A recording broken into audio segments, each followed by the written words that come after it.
I'm going to start, so whispering is here, okay? Okay, so Hare Krishna devotees, thank you for joining us on this impromptu sesh. We're back in Los Angeles, and you please repeat after me. Om Namo Bhagavate Vasudevaya.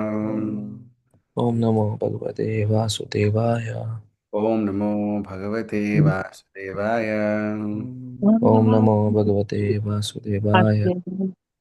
Om Namo Bhagavate Vasudevaya. Om Namo Bhagavate Vasudevaya. Okay, so I'm trying to stream this live. Tapas, can you look at this? What's going on here? It's saying something weird. Look, video unavailable. Will you like refresh it? Okay, I'm just gonna try this again. I've been facing the heat for not streaming my classes, so devotees, please bear with me. I don't like to get chastised by some my seniors sometimes. So let me try again. Which YouTube video? This one. Okay, let's see. We're gonna try. Okay, it's going on apparently. All right, so let's get into it. So last time I'm sure did the devotees hear the other, I guess, part two of the session yet? If you haven't, I think a devotee has posted it. But I will go on to read from where we left off, um, and then we can take it from there. Okay, great. So can everyone see my screen? Yes, Prabhu. Okay, cool. So we will leave. So last where we left off in the Ramayana was when the citizens of Ayodhya went back. They tried to follow Lord Rama into the forest, and they were trying to bring him back. But when they went back, the residents of Ayodhya were uh, displaying the ecstatic symptoms of separation from the Supreme Lord. That's where we left off. And now we'll move on to another part. Otherwise, because I was looking at all the notes I made. Oh my God, I just don't know if we'll have the time to go through all of this.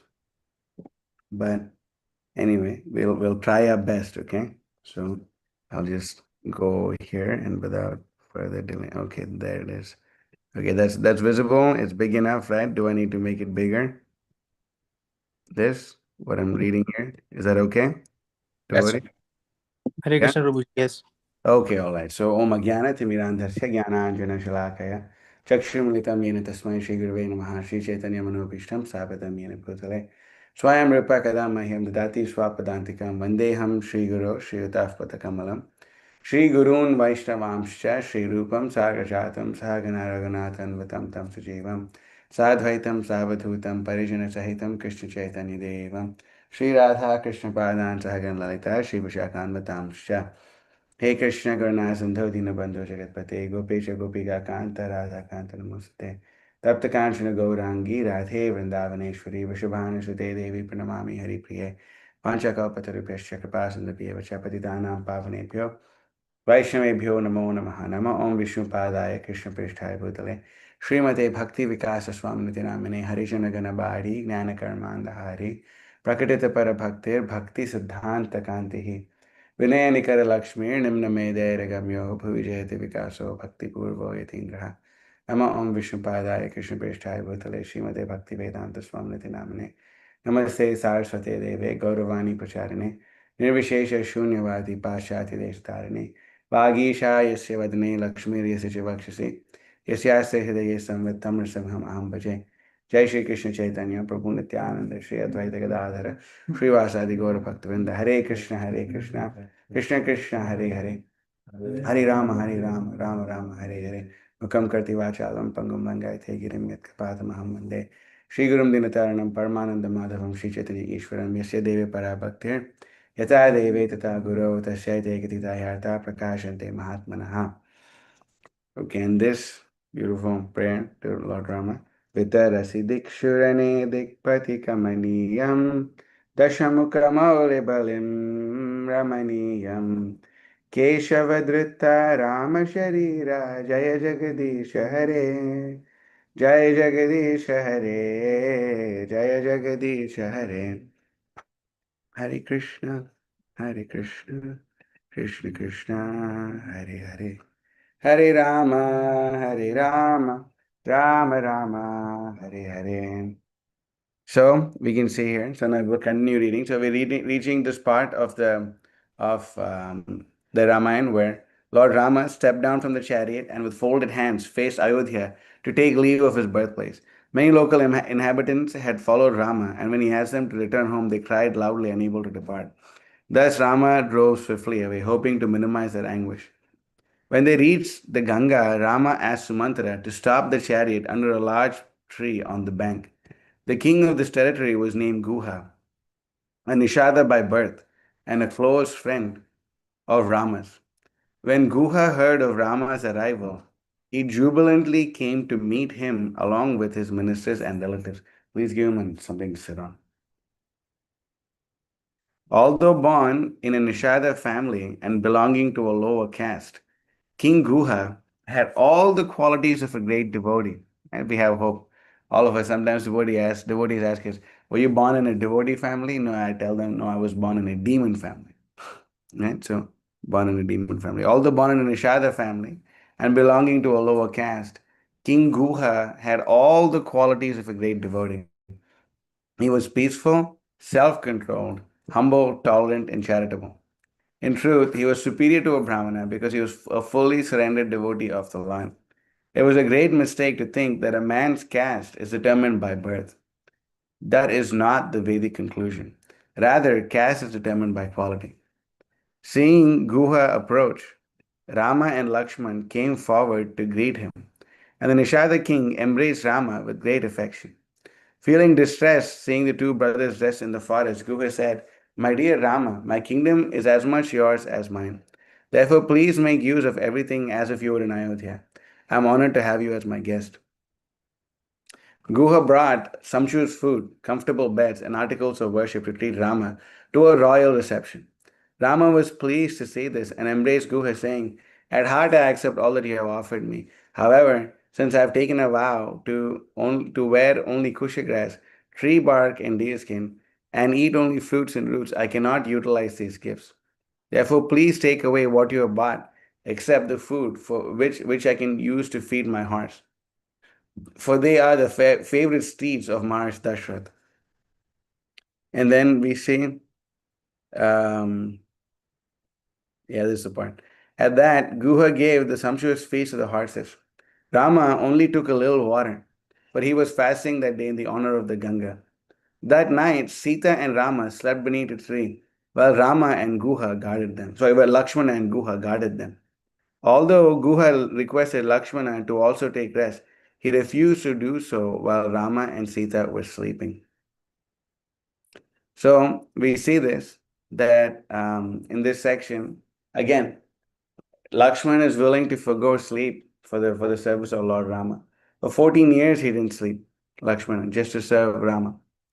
So that we see that we are, Prabhupada, there's one memory of Srila Prabhupada, where Srila Prabhupada is saying, from the beginning of my life, I prayed to Krishna to please remove the propensity for eating, mating, sleeping, and defending from me. From the beginning of my life, I'm praying like that.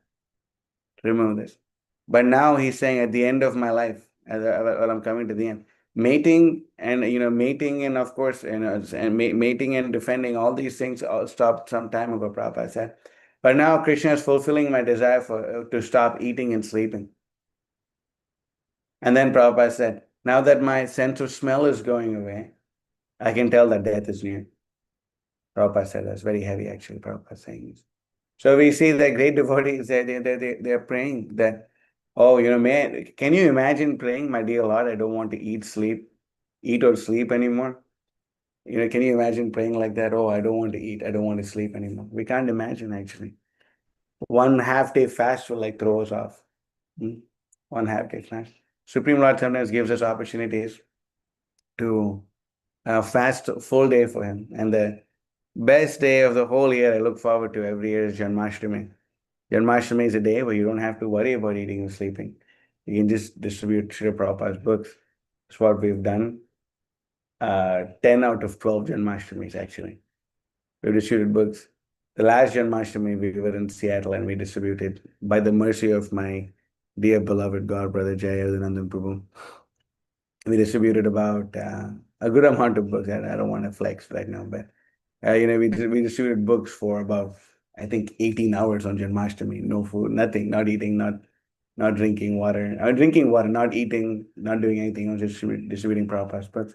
So on those days, we can understand how we're completely in the fire of service to the Supreme Lord.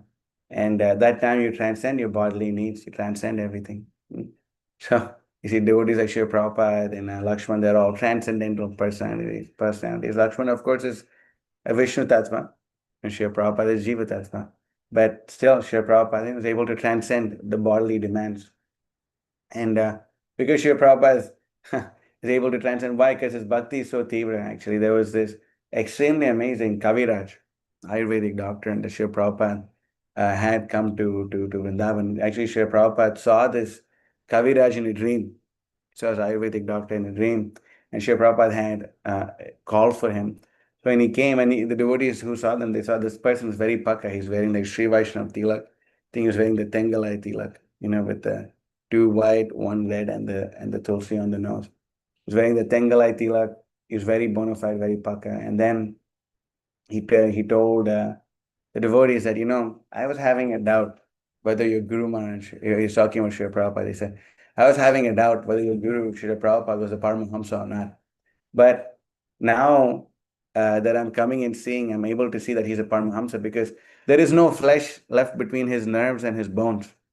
If anyone else was to go through so much pain, they could tell, that the nerves touching the bones directly, they would be begging me for morphine again and again. But your Guru, he has no experience of this pain. That's how I know he's completely transcendental. So we can see Srila Prabhupada is one such personality who's so completely transcendental that he didn't have to eat or sleep. Srila Prabhupada didn't do that for months and months on end, actually. And what was he doing the whole time? He wasn't just meditating, he was translating the Srimad Bhagavatam. Srila Prabhupada said it's his desire also to have the Ramayana translated, just like the way he did did for the Srimad Bhagavatam. So Srila Prabhupada did that. It was very amazing. And now we can see, going back to the Ramayana, of course, so much nectar happens after this where the Supreme Lord is asking Sumantra to go away and stuff like that. But I'll have to move to different parts of the Ramayana. Although it's very tempting to read everything, we decided to speak about Lakshman, so I'm going to focus on this. And of course, I hope this is not the last Rama Navami I'm celebrating in this body. So next year again we could do some super Ramayana session. I should be more prepared for that. But I'm going to skip forward to another section of the Ramayana, or just a few pages. Over here. Okay. Okay, here. So turning to Guha, Rama said, I don't want to live in a forest surrounded by friends and servants. I shall go to an uninhabited place and live like a rishi. Therefore, please bring me milk like extract of a banyan tree so that I could mat my hair. When Guha brought the substance, Rama and Lakshman used it to make their hair matted, and thus they looked like forest-dwelling ascetics. Then, while bidding farewell to Guha, Sita, Rama, and Lakshman, uh, Sita, Rama, and Lakshman boarded the boat and departed. Then, okay, yeah. When the boat reached midstream, Sita offered prayers to Mother Ganga, asking for the safe return to Ayodhya. Then, after the three disembarked onto the far shore, they continued their journey. Rama then instructed Lakshmana to carefully protect Sita by walking in front. Thus, Lakshmana walked ahead. Sita stayed in the middle, and Rama followed from behind. When the night fell, they both took shelter of a large tree. Both Rama and Lakshmana stayed awake all night to protect Sita. That night they talked. Again, look at this, right? Look at this. Look at Lord Rama's determination. That night, as they talked, Rama again urged Lakshman to return to Ayodhya to protect their mothers from Kaikeyi's persecution. Indeed, Rama became emotionally charged while thinking of his poor mother, and his face became overwhelmed with tears. While comforting him, Lakshmana was able to convince him that he could not live in his absence, and at last Rama permitted him to stay. So we can see this, how attached Lakshmana is to Rama. And Rama is so, he knows that, okay, in the whole world, there's one person I can trust for sure, and that person is Lakshmana. Now, of course, he trusts Bharata and Shatrugna, but they have such a deep relationship that the Supreme Lord sometimes gives his pure devotees an impossible mission to fulfill, actually. And to the degree that the devotee has faith and the determination of Supreme Lord, to that degree the Supreme Lord reciprocates. We see ye yathamam prapadyante, tam sataiva bhajamyaham, mavavartmanu vartante, manushya partha sarvashah. Then, to the degree that you respond, that you have faith in Krishna, to that degree Krishna responds, reciprocates with you. That's why Krishna also says in the Brahma Samhita, Krishna tells Lord Brahma, Yadrishi Yadrishi Shraddha Siddhir Bhavati Tadrishi. That to the degree that you have Shraddha, to that degree you will have Siddhi. Which means to the degree that you have faith, to that degree you will have perfection. So Lakshman knows, Rama knows that if you tell Lakshman something and Lakshman agrees to do it, he's going to get the job done. Right? Lakshman is going to get the job done. So Rama is trying to convince him, please go back, Lakshmana, please go back. You go back and you take care, make sure this and that. But somehow Lakshmana I can't live without you. How is this possible? How is it possible? How can heat exist without fire? How can the sun exist without light? How can water exist without coolness? How can sugar exist without sweetness? Similarly, how can Lakshmana exist without Rama, or Rama exist without Lakshmana? How is this possible? It's impossible, actually. And so much love, so much dedication that he feels for the service of Lord Rama. He convinces him, please, I can't do it. I can't do it without you. I just can't live. I can't do it. And I have so much service to do for you. How can I leave you? It's impossible. And we see that sometimes, the great devotees, they may seem to be very stern and harsh. Right? They may be like very heavy. And we see Bhakti Siddhanta Saraswati Thakur, he was said to be, like very, very stern and strict with his disciples. But actually, the disciples had the realization that Bhakti Siddhanta Saraswati Thakur, especially he was preaching in Bengal, right? When you have Bengalis, you see them, especially for the sons, the mothers are like gushingly dotting the child, the son. They pamper the heck out of the son, and they pamper him so much. So much love they fill him up with. And the sons are naturally very attracted to their mothers, but Bhakti Siddhanta Saraswati Thakur was able to keep so many of these Bengalis as brahmacharis and full-time devotees, able to free them from the attachment of home, especially the attachment to the mother. And it says that Bhakti Siddhanta Saraswati Thakur, he was more loving than millions of mothers. We cannot conceive of this. Millions of mothers. How is it, I can understand, my biological mother really loves me. I have so many mothers on this call itself. I can tell, they all really love me. But, Kamini Mataji, she's like my guru. I know she really loves me a lot. But to think that, millions of mothers, Bhakti Siddhanta Saraswati Thakur, loved his disciples. His love for his disciples was like that of millions of mothers. How can we conceive of this transcendental love? Right? That even when he would see that the disciples were like feeling disturbed, he would simply preach Hari Katha to them, and all the disciples would feel like their trouble, trials, and tribulations, and all this just going away. And even if he went away for a short time, all his disciples would just be waiting. When will Guru Maharaj come back? And when will Guru Maharaj come back? They would all be praying and fervently praying and eagerly waiting for their spiritual master's swift return. So we can see that's the amount of love, that they share, they experience, So somehow the other Lakshmana is able to convince Rama, no, you keep me with you. You keep me with you. I have to be with you. If I'm not with you, then I can't live. It's just how it goes, right? And then we see for later on I'm going to skip to a certain other section of the Ramayana now.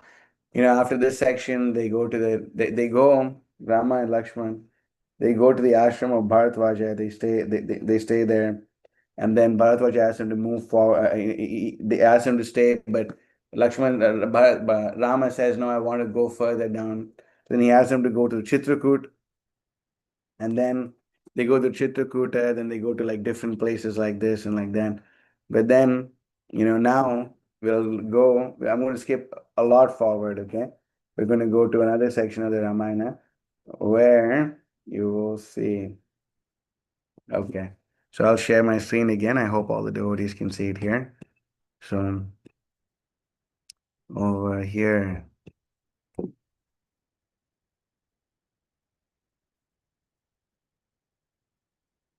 Hmm.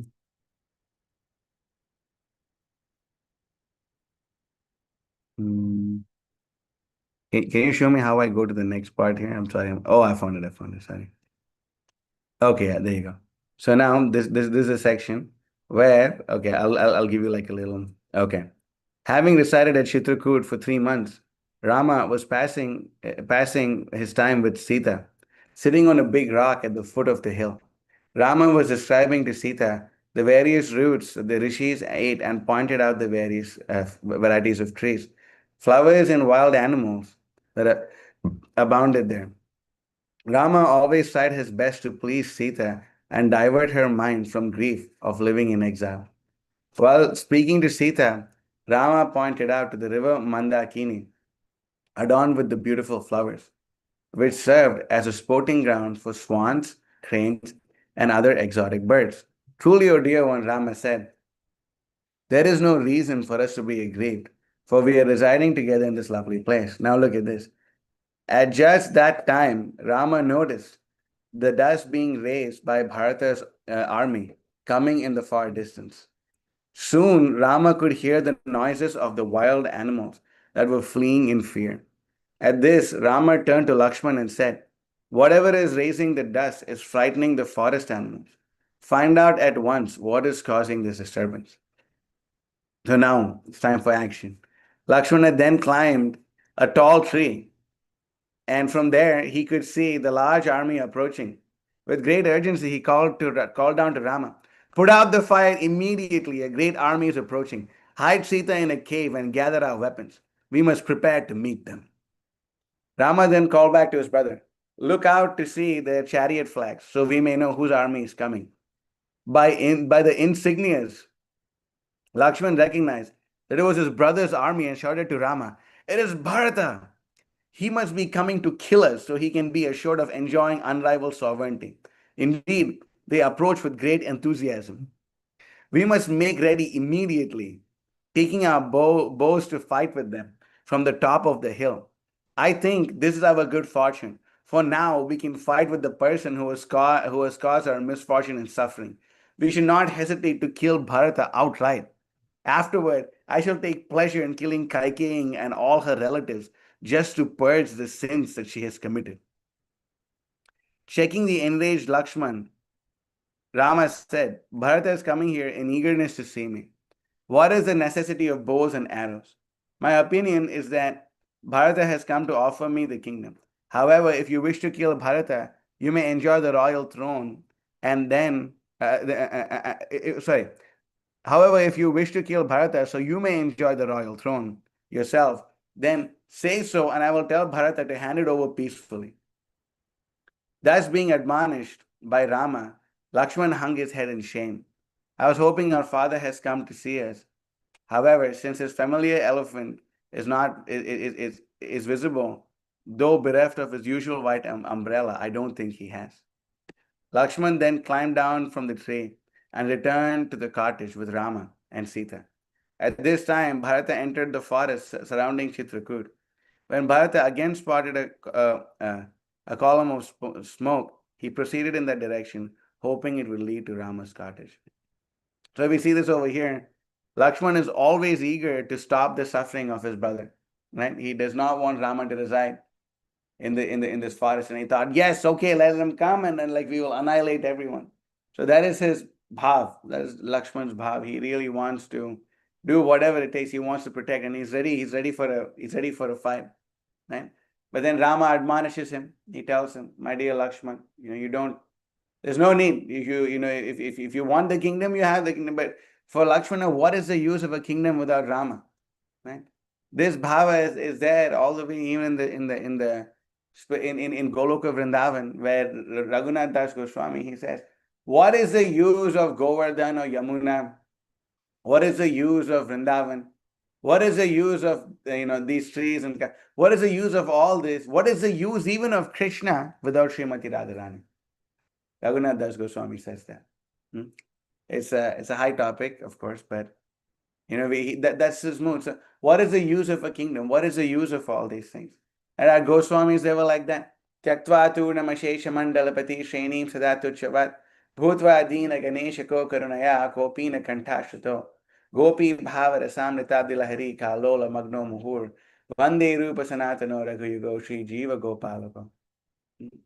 So the Goswamis, they gave up all association of aristocracy, kingdom, money, family. They all gave it up as tucha. Shrenim sadat tuchavat. Why? Because they're always absorbed in the gopis' love in the ocean of the waves of the gopis' love for Krishna. So similarly, what's the Lakshman? What's the point? I don't want the kingdom. I just want to be with you and I want to make sure I can serve you properly. And sometimes we say, when Srila Prabhupada was traveling in different parts of the world, he would travel with his servants, and sometimes the servants would see the setting is not so nice to cook for Srila Prabhupada, right? And there was this whole pastime of Harikesh with Srila Prabhupada. And again, I've said this many times before, I'll say it again.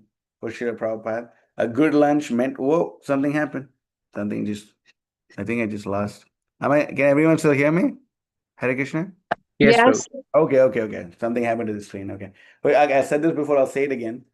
For Srila Prabhupada, a good lunch meant a good chapati. So for Srila Prabhupada, a good lunch, keep that in mind. For Srila Prabhupada, a good lunch meant a good chapati. And we follow in that parampara. If Prabhupada likes chapatis, then we should also. Right? So we take these instructions to heart. Prabhupada also liked Chivda a lot. So did Bhakti Siddhanta Saraswati Thakur. So we tried to follow on their footsteps.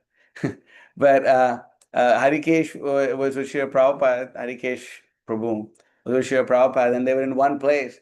And the kitchen was so bad he couldn't cook, So anyway, I don't want to get into that whole pastime, but anyway, so he was making lunch for Srila Prabhupada, and he told Srila Prabhupada, the stove is so bad.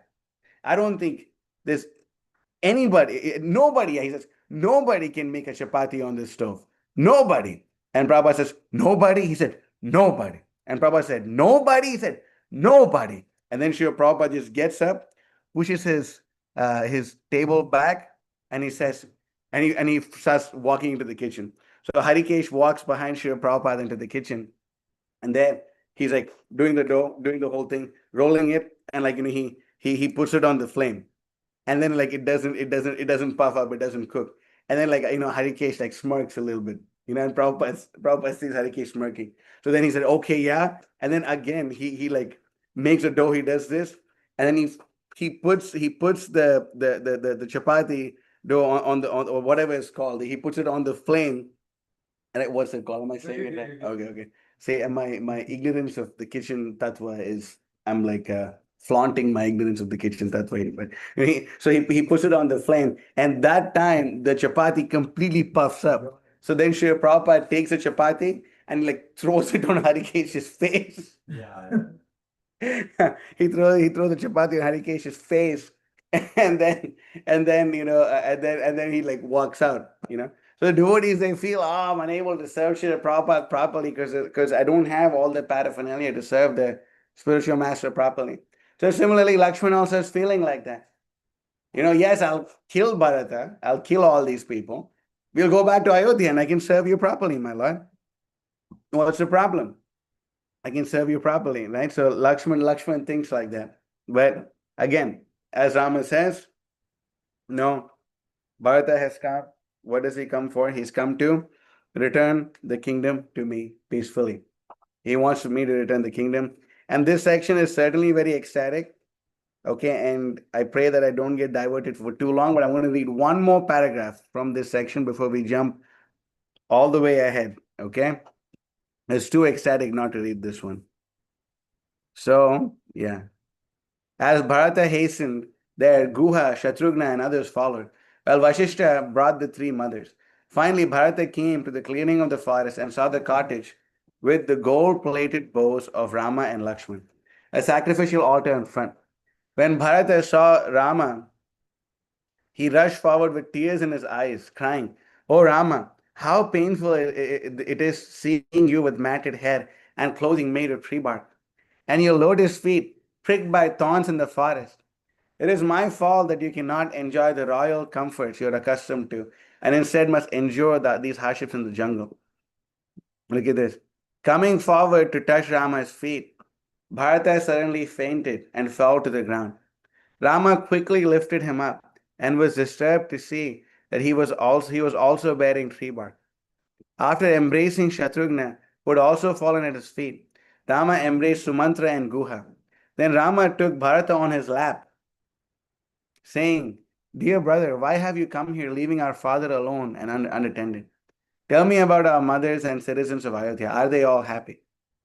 Okay, and I'm not going to read the other section, the rest of the section, because if we do, then it's going to be like, we're not going to be able to finish, not finish, but at least go through all the things that we'll have to go through. So please excuse me. I'm going to skip forward to another section over here of the Ramayana.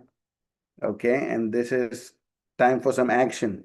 Okay, so let's see. Okay, I'll find this here. Okay. So now the Rama and Lakshmana are going on in one place. Okay, look at this. All right.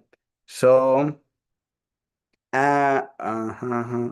Aranyakanda, okay. This is the time Aranyakanda where they're entering into the forest. So as Rama, Sita, and Lakshman approached the Dandakaranya forest, they beheld a delightful cluster of cottages inhabited by rishis, surrounded by towering trees laden with fruit and flowers, and resounding with the singing of birds and chanting of Vedic mantras. The ashrama sanctified the hearts of all who beheld it. Kushagrass and garments made of tree bark were spread everywhere, and deer and other wild animals roamed about freely without fear. Rama and Lakshmana, loosened their strings on their bows, entered the hermitage. The rishis greeted them pleasantly and gave them a suitable grass hut to reside in.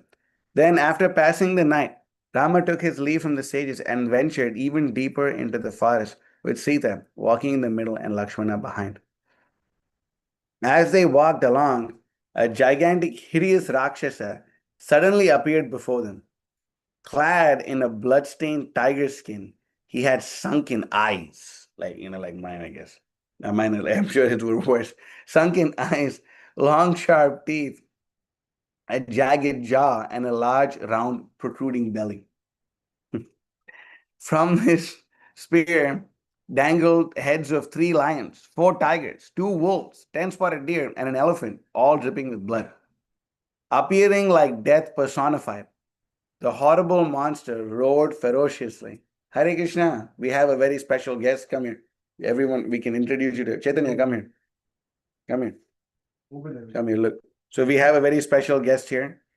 He's a Dennis Sri Krishna Chaitanya Prabhu. He's 5 years old. Okay. Thank you. Thank you for coming and blessing this assembly. Okay. So we say, oh, we have more special guests coming. The whole kid gang of New Dwarka is showing up for this class. So I better behave. Hare Krishna. Whoa, Prema Sankirtan. Hare Krishna. Wow. Hare Krishna Guru. Hare Krishna. Welcome back from Sri Vrindavan Dham. Hare Krishna. I don't think he heard us. Oh, Mayapur. Okay, anyway. To speak really loud. Yeah, that's okay. That's okay. So look at this.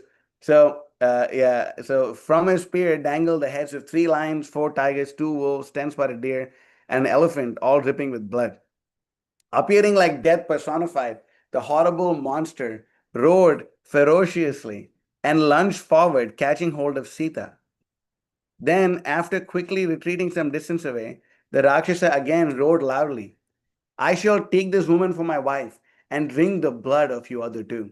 At this, Rama exclaimed, "Alas, seeing Sita being touched by another man is more painful for me to bear than the death of my father. Lakshmana, however, was in no mood for such talk.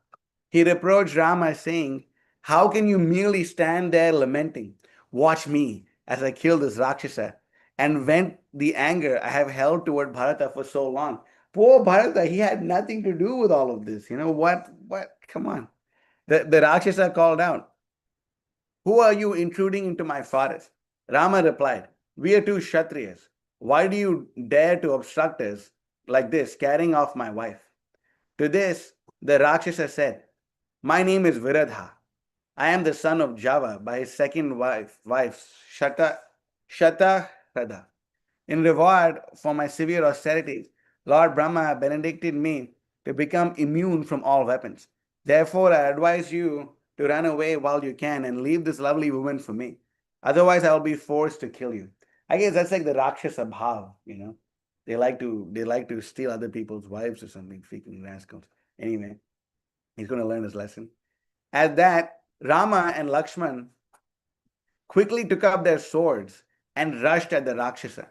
However, although they severely hacked his body, they wounded his body. The wounded Rakshasa picked up Rama and Lakshman in his arms and began carrying them away deep into the forest. Upon seeing this, Sita cried out piteously, "Oh Rakshasa, please leave these two aside and take me instead." Hearing this, Rama and Lakshmana decided to kill Virada at once. Exhibiting superhuman prowess, Rama broke off Virada's right arm while Lakshmana wrenched off his left. As Virada fell to the ground, bereft of his senses, Rama and Lakshman continued to beat him with their fists. However, in spite of being smashed and kicked, the Rakshasa did not die. Seeing this, Rama told Lakshman, "Since this demon cannot be slain in battle, let us bury him alive. Quickly dig a pit while I guard him." Right? So then what happens is that they're fighting like anything, and what Rama does is he keeps his lotus foot on Virada's neck. Right? When you want to pin someone down, you don't want them to move. His arms are off, so he pins him down with his foot and holds him down. I mean, can you imagine the person who's holding the entire universe? He's putting his foot on Virada, and he's holding Virada down. Okay, and now look what happens next. This is crazy. It's far down. Okay, yeah. As Lakshmana dug, and Lakshmana is quickly digging up a hole, Virada regained consciousness and said to Rama, "I now recognize you in truth. Recognize you. In truth, I am the Gandharva Tumburu. Because of lusting after the Apsara Rambha, I was cursed by Kuvaira to become a Rakshasa until a time that I would be delivered by you. Please bury me in this hole to release me from my curse. Thereafter, please go meet the Rishi Sarabhanga, who resides 12 miles from here. When you see him, he will give you some very beneficial advice." Lakshman continued digging, while Rama kept his foot on the Rakshasa's neck. Then when Lakshmana had finished, Rama threw this screaming demon deep into the hole and quickly covered him with large stones. In this way, Tumburu gave up his Rakshasa body and ascended to heaven, relieved of his curse. So then we see, should I go on reading this? So, relieved of his curse. Okay, yeah. So then, after this section, I'll just read one more. Rama, Lakshman, and Sita set out to see the great sage Sarabhanga. As they approached the Rishi's ashram, they were amazed to see King Indra seated upon a celestial chariot, whose wheels did not touch the ground. Indra was accompanied by other demigods and was conversing with Sarabhanga, while another celestial chariot drawn by green horses waited in the sky. However, when Indra saw Rama approaching, he told the other demigods, "I don't want the Lord to see me yet, but only after he kills Ravana." So then the pastime goes on, and then Sarabhanga meets Lord Rama, and he tells, and Lord Rama asks him, "If you don't mind me asking you, what was Indra doing here?" And he said, "Actually, by my ascetic merit and prowess, I have to go to Brahma Loka but I know that you were here, so I wanted to see you before I die. Therefore, please, I'd like to leave my body in your presence.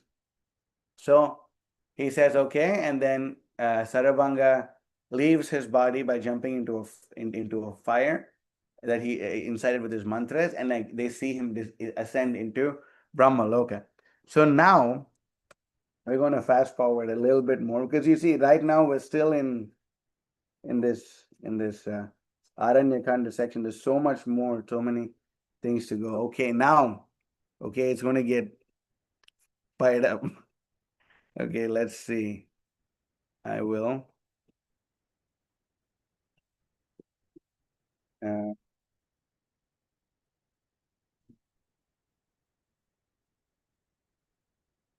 okay.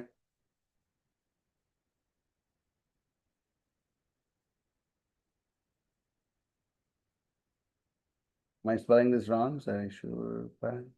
That's okay. Okay.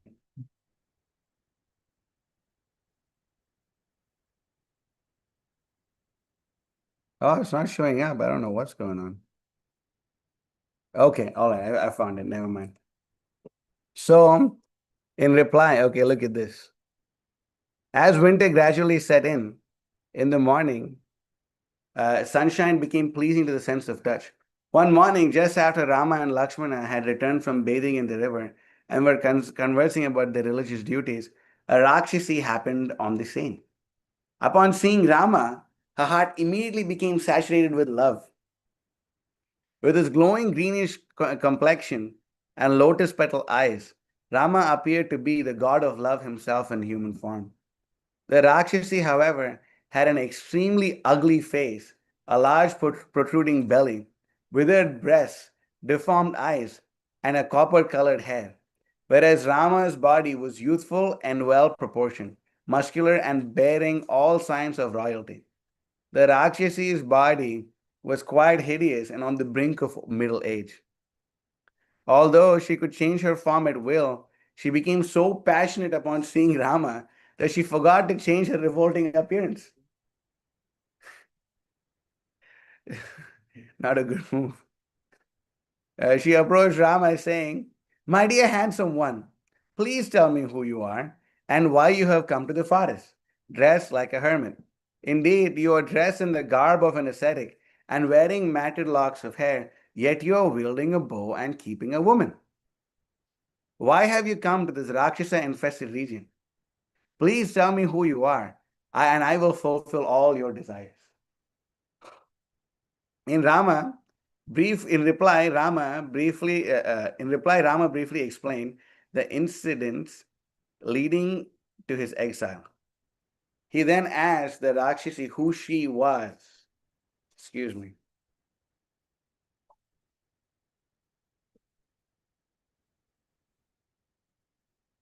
The love-stricken demoness replied, "Hear the real truth, O lotus-eyed one. My name is Shurpanakha, the sister of Ravana, Kumbhakarna, Vibhishana, Khara, and Dushana." That's a flex. I live in this forest and strike fear into the hearts of all creatures. Although my brothers are powerful, I surpass them all. I must frankly say, I have become overwhelmed with my love with love for you. My mind is made up to have you for my husband. Give up your ugly, deformed wife Sita, for she is not worthy of a great hero like yourself. I am very powerful and can travel at will. Thus, I am a suitable partner for you. First, though, I will devour the flat bellied Sita. She's envious of Sita not being fat like her. And your brother Lakshmana. And I'll devour Lakshmana too. Crazy lady. Then we will be free to revel together in the hills and valleys of the beautiful Dandakaranya forest. Right? As the Rakshasi looked upon him with love-filled eyes, Rama laughed heartily at her proposal. Rama then jokingly said, "I am already a married man, and certainly a young and beautiful girl like you could not tolerate living with a co-wife. My brother, who is an even greater hero than myself, is without a wife. Therefore, I suggest that you marry him." Shurpanakha took Rama's words seriously and left his side to face Lakshman. Saturated with lusty desire, she said, "My dear handsome hero, you were indeed even more powerful and attractive than your brother. Therefore, I consider you to be even more suitable for me. Come make me your wife, and we shall roam together throughout the forest, enjoying conjugal bliss." Now you look at this, right? You can just see the nature of demons. Just like a few minutes ago, she wanted to eat him. And now she's like, "I love you so much." It's so crazy. That's the nature of lust. And listen, even Ravana is like, "Sita, I love you so much. Just marry me. Forget Rama. You're such an amazing person. I will do this for you. I will do that for you. I will just conquer the entire world and give it as an offering to Janaka Maharaj. Just say yes. Just become my wife." And then Sita was like, "No way. You're a freaking Rakshasa, a sinful wretch, Asura, nonsense guy. Why would I don't want to even look at you? Looking at you itself is so sinful." And then what do you say? "I give you 1 year. If you don't submit to me now, to my love, I will eat you." That's like the love of the Rakshasas. It's so freaking ridiculous, actually. I love you, but if you don't do what I say, I will eat you. That's what the Rakshasas are. That's how they are. That's how there is no love in this material world. See, Chaitanya, is there love in this material world? No, no, no. There is. Say no. Is there love in this material world? Come here and say it. Come here. So now we have time for a pop quiz. So Chaitanya, is there love in this material world? Good, that's right. Love is for Krishna and his devotees. Prabhupada said this. There is no love in the material world. Love is for Krishna and his devotees, right? So we see that this is the demon's conception of love. I love you, I love you, I love you. But then if you don't do what I say, then I will eat you. That is love. That is love, right? So don't be foolish. Don't think, "Oh, that Mataji looks so nice. I'm in love with her." Don't all this garbage. Throw this out. Right? We don't need this stupid nonsense. Going to Kirtan Mela and feeling the love in the air. It's just lust, you rascal. It's just lust. So much, going to Kirtan Mela to find vegetarian girlfriend. Don't do all this nonsense, Better you if you want to get married, do it dharmically. Do it nicely. Go up to your devotees who are like your parents, and that's their headache. It's not your headache. If we are the last, if a boy thinks that I can find a girl myself, they're the least qualified to find a girl. Actually, they don't know they're saturated by lust. And I remember being, unfortunately, at the age of 14 itself, I started to have illicit relationships with the opposite sex. I was thinking, my God, at that time I thought, "Oh, she's the one, she's the one." Had that actually worked out, my life would be so miserable right now. Just horrible. And every time, "Oh, she's the one." How, what's crazy is like, that's the nature of lust. It's so demoniac. You think, "Oh, she's the one." How many she's the ones there's been in my life? Right? That's just how it is, right? How many she's the ones, And all these rock stars too, they write love songs like, "Oh my God, and I'll be there forever and a day." Like, all these songs like, "Oh, I love John Bon Jovi." It's like, "I'll always love you." But then after that, 6 months later, they get a divorce. And they write another song about their unending love for their new sex partner. It's just ridiculous. It's ridiculous, So all this love is garbage, Just like, if you want to do it right. There is no love in this material world, right, Chaitanya? There's no love. No love in this material world. You see, love is for Krishna and his devotees. So yeah, so better we do that. Better we love Krishna and his devotees. And if we're afraid that if we stay brahmachari, where we'll perform some adharmic stuff, then get married nicely. Do it according to samskaras. Do make sure your horoscope matches. Otherwise, sometimes if it becomes a horoscope. Otherwise, so please be careful. Don't do this. Yeah, it gets, trust me. So we should be careful. We should be careful about all these things. Otherwise, life is hell. Right? It's hell anyway, but more. So I've been told from reading the Bhagavatam. So Lakshmana smilingly replied. Sorry, that was a little brahmachari inspiration aside from my brahmachari. So Lakshmana smilingly replied, "Oh, soft-skinned and lovely-limbed lady, you should know that I'm simply the servant of my elder brother. Thus, if you were to marry me, it would mean that you would be no better than his maidservant. I think you would be much better off by becoming Rama's second wife. For in time he will surely discard the aging and misshapen Sita and accept you alone. You have such a lovely face. See, even they have a sense of humor. It's okay to make some good jokes. My Guru Maharaj likes my jokes. That's one thing I'm very proud of. Wow. My Guru Maharaj likes my jokes. Seriously. You have such a lovely face. Really. Sometimes when I made my jokes, Guru Maharaj will like crack up like that. When he claps and laughs, that means it's a good joke. I've noticed that. Right? So anyway, you have such a lovely face, always adorned with sweet smiles. Your ample breasts, slender waist, and wide hips will make a man forget all other women. Who could resist you? Marry Rama and he'll cast off his ugly wife. Shurpanaka was too simple-minded to understand that Rama and Lakshmana were joking with her. Thus she again turned to Rama saying, "You are overly attached to this ugly Sita. Thus I will eat her up at once and forcibly take you as my husband." Saying this, Shurpanakha rushed at Sita. However, Rama checked her, telling Lakshmana, "You should not joke with this Rakshasi in a way that endangers Sita. Now disfigure her in a way that will teach her a lesson." Upon Rama's order, Lakshman drew his sword, swiftly slicing off Shurpanakha's nose and ears as his elder brother looked on. Shurpanakha screamed in agony, bleeding profusely. She fled into the forest. She quickly went to Janasthan, where her brother Kara lived along with many other Rakshasas. Frightened and smeared with blood, Shurpanakha threw herself at her brother's feet, weeping bitterly. Then, as Kara looked on, his sister incoherently tried to explain what had happened.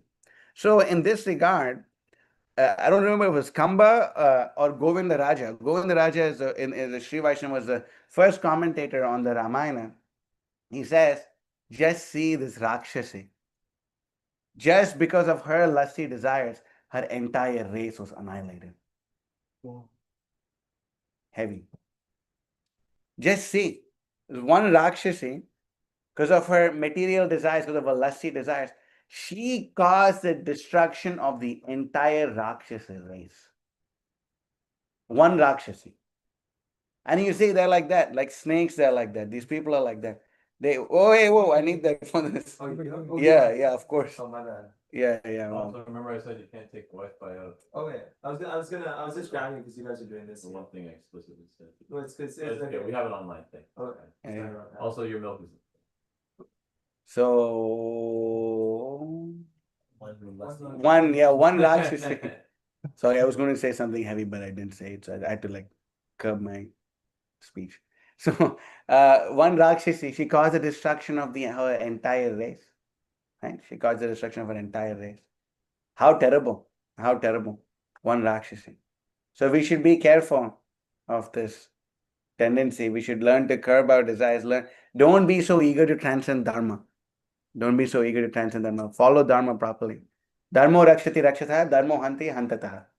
A person, people don't know the second part of this verse actually. If you protect Dharma, Dharma protects you. If you kill Dharma, Dharma will kill you. Why the hell are you trying to eat this guy's wife, man? Come on. What's wrong with you, Stupid lady. But no, it's really stupid actually. But I want to do it. I want to do this, right? So don't be so eager to transcend Dharma. Oh, we are devotees. We can transcend the bodily conception of life. Let the boys and the girls mix together, idiots. Don't do this stupid stuff. Men and women should be separate. Then you will make advancement in spiritual life. Otherwise, where's the question? Oh, Prabhu is all for preaching. We are doing yoga for preaching. Nonsense. Yoga for preaching. And then we say, and the whole point, we have to control our mind. And then you tell me, if you're in the body of a man and a young, attractive woman who is sweating, is stretching her body in tight clothes, you'll be able to control your mind? Come on, go fool someone else, It's nonsense. So we need to learn to understand these points. We need to learn to understand these points. Live according to Dharma. Don't be so eager. Once I was with Dhanavir Maharaj, good fortune, man. Dhanavir Maharaj, and Dhanavir Maharaj was saying, you see, we advise our brahmacharis to not touch women on books. Don't try to shake their hand. Sometimes women they feel so happy on books. Sometimes I realize that some of these Matajis are like cats. They like to like just like touch you. Oh, thank you so much. You don't have to touch my hand to thank me. Like you can just say thank you, and that's okay. You know, like cats, they like to purr. You know, like don't freaking touch. You know, but or like if we do like this, we do all these moves. But then the new bhaktas, right? They think, oh, this woman was there, and like, I hugged her, and like, you asked, why did you hug her? Like, she really needed it. I said, Prabhu, that is so bad. Don't do this. And then Dhanavir Maharaj said that actually the new bhakta thing said, even when I touch the woman, I'm not affected by lust, actually. Right? I'm not affected by lust at all. The new bhakta thinks like that. But then Dhanavir Maharaj gave his transcendental insight, where he said that actually this fellow is so lusty that he doesn't realize how affected by lust he is. It's like getting used to a certain amount of smoking weed, that you have to smoke a higher dose to even be affected by it. Right? So we don't realize actually how lusty we are. We don't realize these things actually. Right? So don't think, oh, everything is okay, everything is nice, we can all be together. Don't joke. Joking with women is also it is subtle sex. Yes, I have to say this, it's subtle sex. So don't think, oh, I'm so cool. You're not. You're just a fool, actually. So, don't do stuff like that. So, anyway, so now it's 6 o'clock, but I'm thinking we can speak for 10 more minutes, because then this part is like this is the ecstasy, guys. Okay, this, I swear to God, right? When I'm reading the Ramayana, I always look forward to this part, super duper. I really look forward to this part, okay? So anyway, okay, seeing is Kara's heart becomes filled with horror and rage. Breathing like a trampled snake, Kara said, "Oh, sister, please get up and अच्छा compose yourself, so you can clearly tell me what has happened to you. Who has dared to injure you? Does he not realize that he has drunk poison by doing this? There is no demigod, demon, Gandharva, or Rishi who can harm you and escape with his life. Point out the culprit, and I shall drink his blood with my sharp arrows."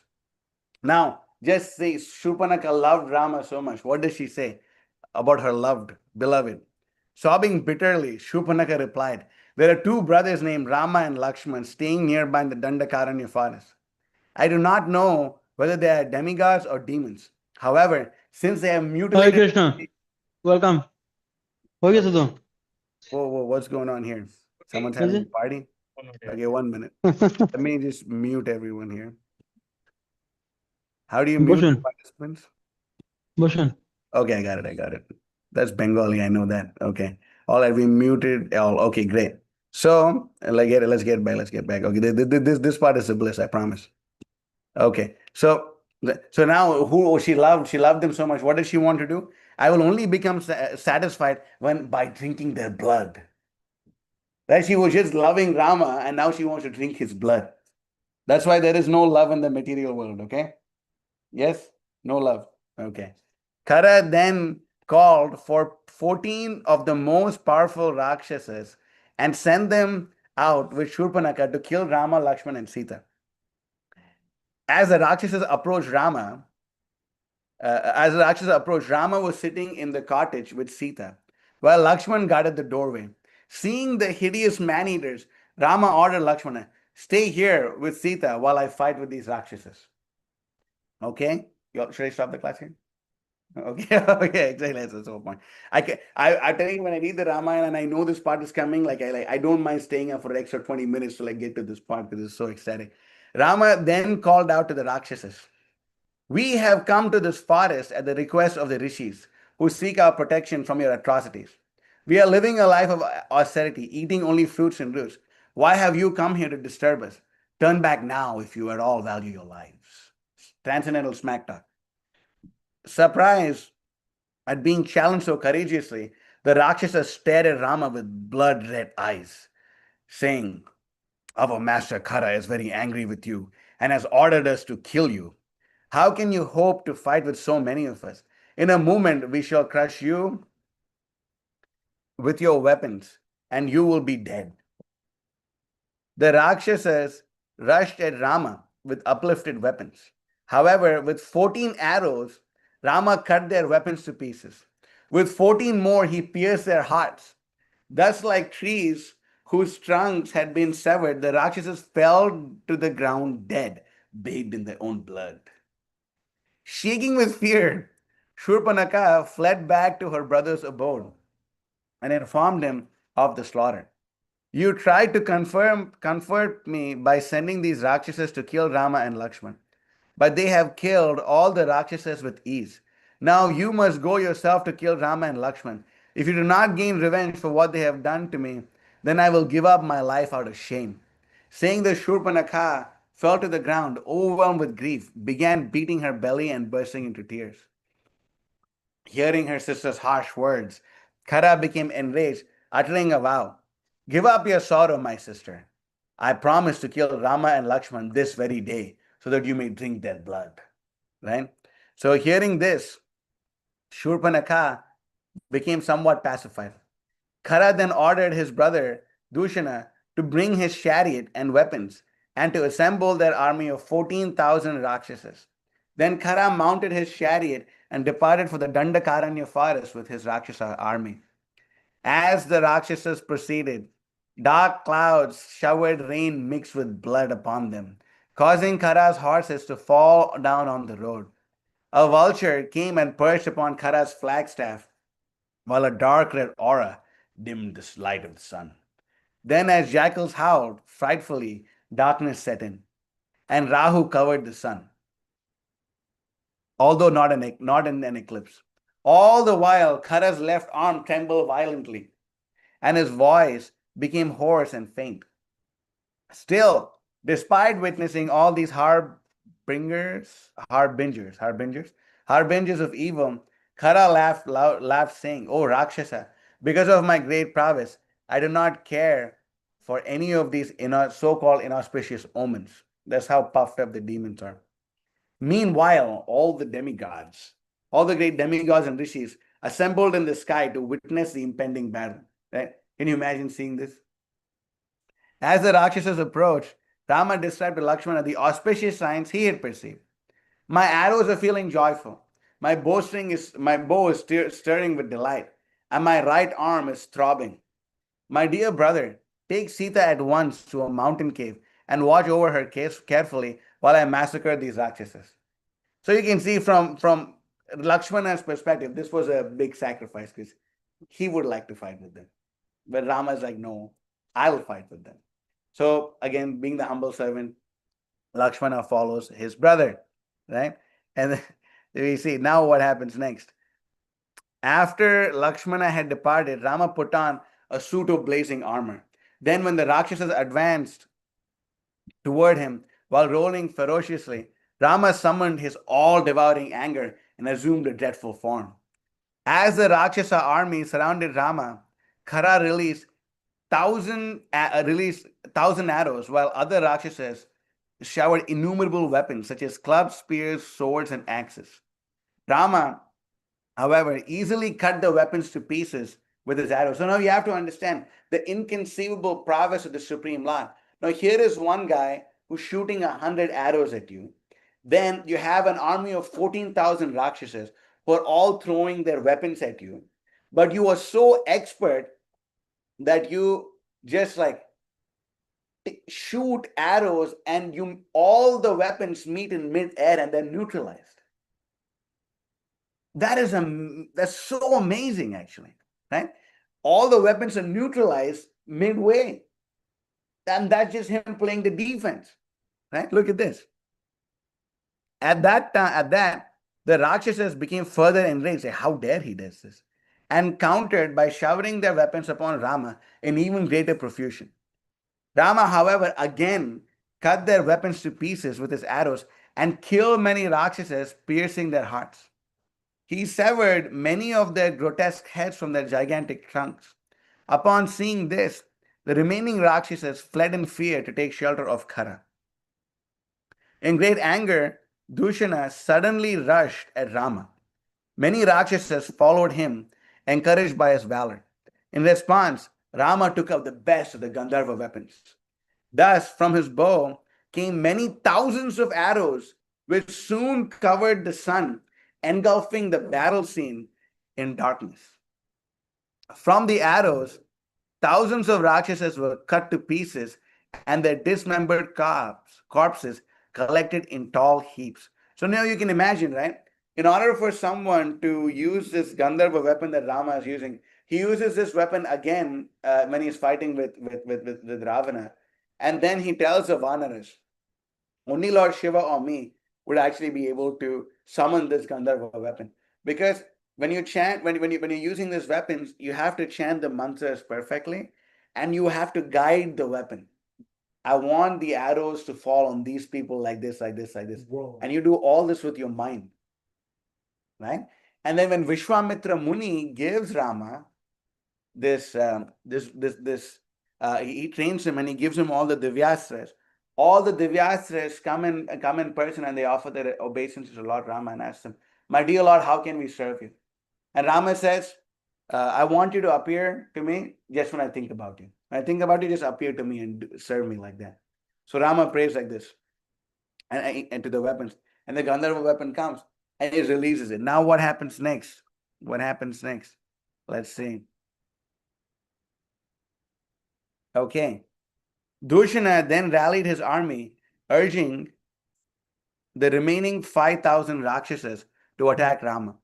In this fight that ensued, Dushana fought heroically, and when Rama saw that the brother of Kara successfully counteracted his arrows, he became exceedingly angry. Extremely angry. Taking up a blazing arrow, he cut Dushana's bow in half. Then with 4 more arrows, he killed the Rakshasas' horses. With another arrow, Rama severed the head of Dushana's driver.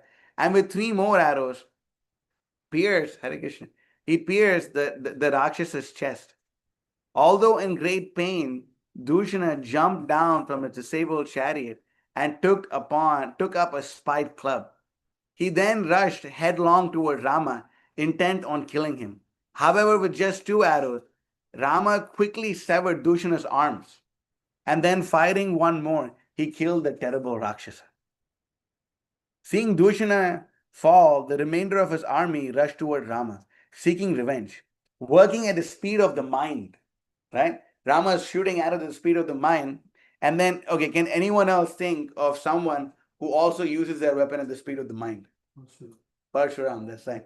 The Bhagavatam says that even Parshuram, when he was killing Kartavirya Arjuna and his entire army, his axe was moving at the speed of the mind. And then when he got a little tired, you know at what speed the axe was moving? Speeding at the move of the wind. Right? So Rama is shooting arrows at the speed of the mind. Right? And then see. Where is that? Okay, yeah. With the speed of the mind, Rama released 5,000 arrows in a steady stream, like so many blazing meteors. Thus, the 5,000 Rakshasa soldiers lay slaughtered on the ground. Seeing this great massacre, Khara ordered his few remaining soldiers to attack. Rama, however, made a short work of them. Thus, Dandakaranya forest became a sea of reddish mud from the blood of 14,000 slain Rakshasas, with only Khara and Trishira remaining alive. So Kamba, in his Ramayana commentary, he says that the earth appeared like a beautiful chaste lady dressed in red and applied with sandalwood pulp all over her. And what does that mean? That the earth became red with the blood, and the sandalwood pulp was the blood of, was the fat of the demons. That's how it looked. Para. As Khara prepared to attack Rama, his general Tishira begged him for permission to fight first.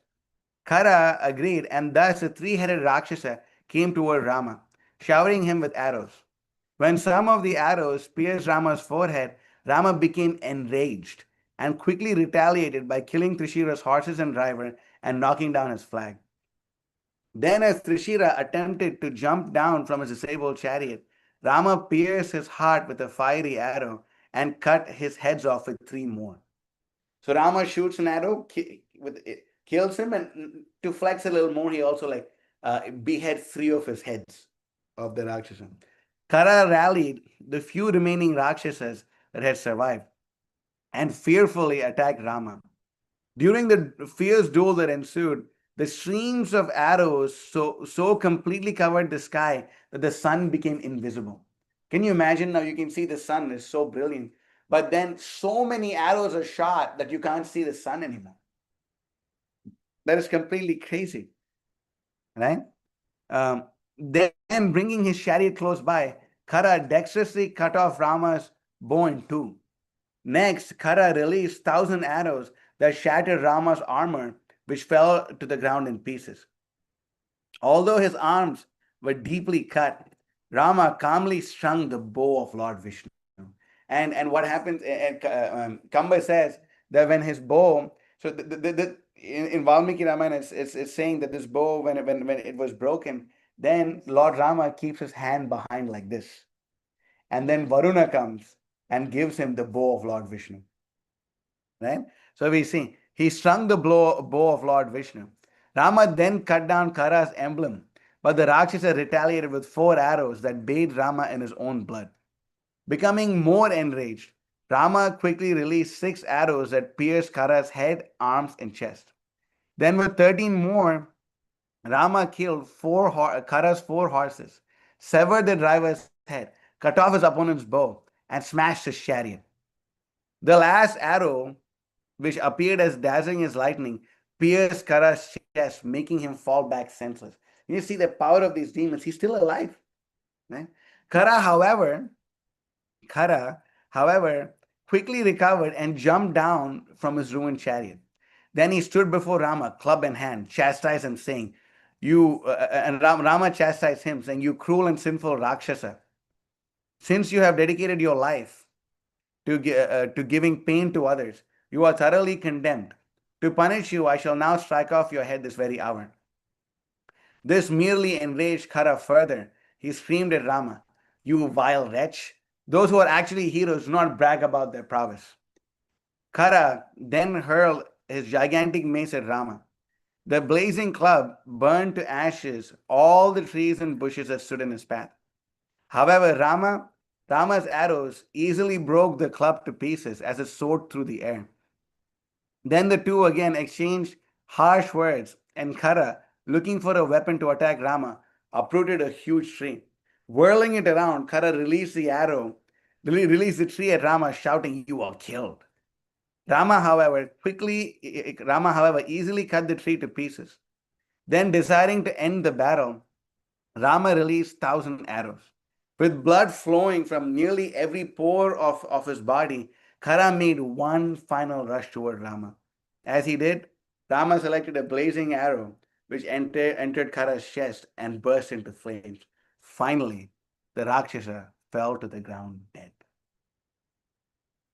The demigods became overjoyed witnessing Rama's victory from their airplanes in the sky. As they beat their drums and showered the flowers, the demigods glorified Rama for the astonishing feat of killing all the Rakshasas single-handedly in such a short time. Great rishis headed by Agastya appeared before Rama and said, "When Indra previously visited Sharabhanga, it was to arrange for your killing these Rakshasas.